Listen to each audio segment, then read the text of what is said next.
Na mama wa taifa Bi Margaret Kenyatta wameongoza maafisa wakuu serikalini kupata chanjo dhidi ya maambukizi ya virusi vya korona. Katika shughuli hiyo, Rais Kenyatta, kaimu jaji mkuu Philomena Mwilu na mawaziri wake walipokea chanjo hiyo, ikiwa ishara ya kuwashawishi wa Kenya kuhusu usalama wao. Waziri wa afya Mutahi Kagwe pamoja na mwenzake wa usalama wa ndani walikuwa miongoni mwa waliochanjwa.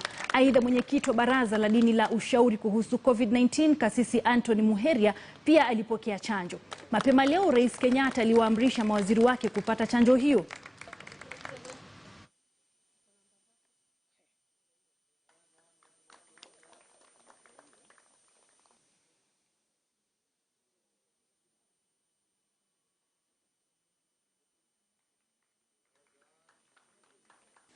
And that in view of the high morbidity and mortality rates among those who are above 50 years of age, those above 58 years of age shall be vaccinated as a priority during this first vaccination phase. In a moment like this, as a caring government, it is our solemn duty and indeed our cardinal responsibility to protect life above all else. One life lost is one too many. Haya, mtazamaji, natumai huo ni ushawishi tosha